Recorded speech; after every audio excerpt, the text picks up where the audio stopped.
things were starting to get tense here along 4th Street. I did get caught in some tear gas that was thrown. I'm okay, I've recovered, we're doing good. And since then, no more tear gas has been thrown. The teen found guilty in the Tippecanoe Mall shooting received his sentence today, but his family and friends were crying tears of joy by the end of the hearing.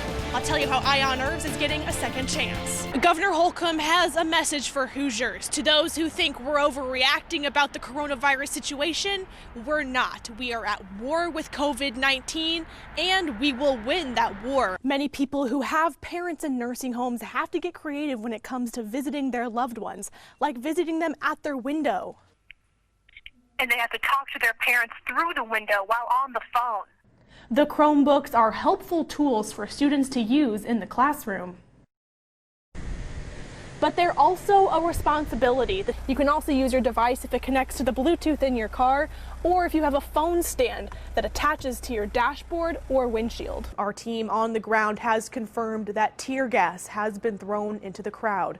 News 18's Micah Upshaw and Marvin Bills have been following the protest since our show at 6 o'clock. Our top story tonight, and one that everyone has been waiting for. CBS News projects Joe Biden has won the presidential election, defeating President Donald Trump after a chaotic first term. And in the words of Judge Kepner, it was this home and this man that Rhett Martin stalked for several days as he calculated and planned the murder. The teachers say they did volunteer to participate in the Alice active shooter training on January 4th, 2019. However, they say they did not consent to being shot at with high-velocity plastic bullets, as the lawsuit claims. I'm here on Stadium Avenue in West Lafayette, just off of Purdue's campus, and this road is a snow route. And the West Lafayette School Board got an overview of how this first semester dealing with COVID went.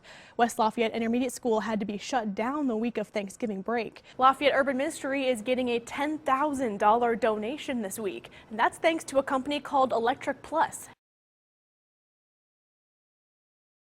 This story has progressed very quickly, from me trying to get our bus driver to wear a mask to us having COVID. Hazy Ship's daughter, Ayana, attends Tecumseh Junior High School. She had been virtual learning when they decided to give in-person learning a try. Tecumseh continually assured us that they were following all the CDC guidelines. And so I said, we'll try it, but we might have to pull you at any point in time. However, Ayana soon became uncomfortable by what she saw. And after the first day, she came home and said, well, it was fine, but my bus driver doesn't wear a mask. There's a lot of incorrect mask wearing, like under the nose, when teachers aren't around. Ayana's grandmother, Linda, lives with them and is high risk. After a few weeks, Ship reached out to the principal to get Ayana back to virtual learning. And he said that we weren't allowed to. LSC Associate Superintendent John Layton said in a statement that the reopening policy is clear. If a student chooses to do in-person learning, they must stay in that learning environment moving forward. Ship says they were working on getting a doctor's note to provide LSC when their worst fears happened.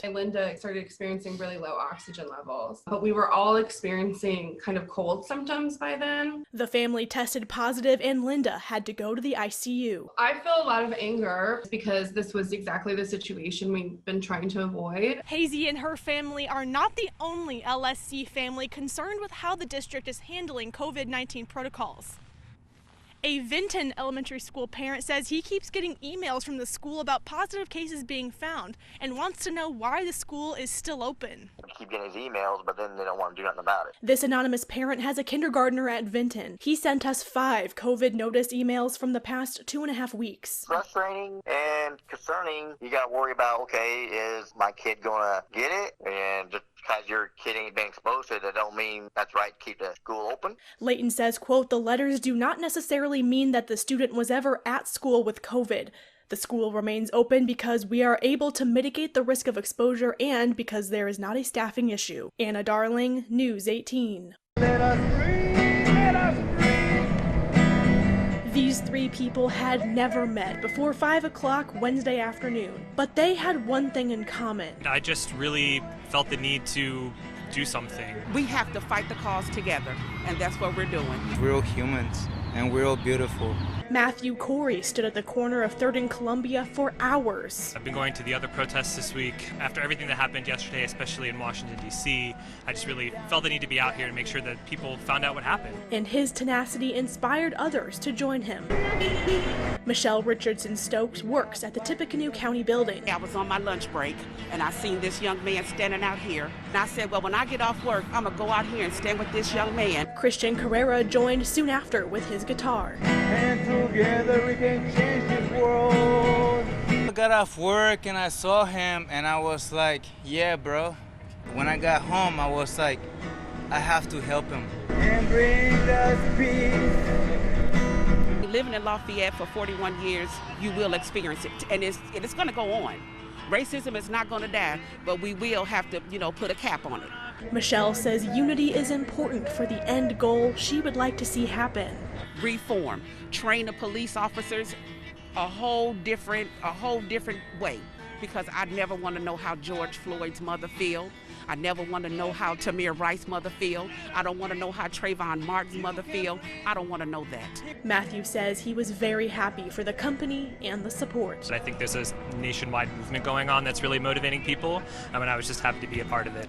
Let us shed all the hate from the world and become one humanity. Let us breathe. Anna Darling, News 18.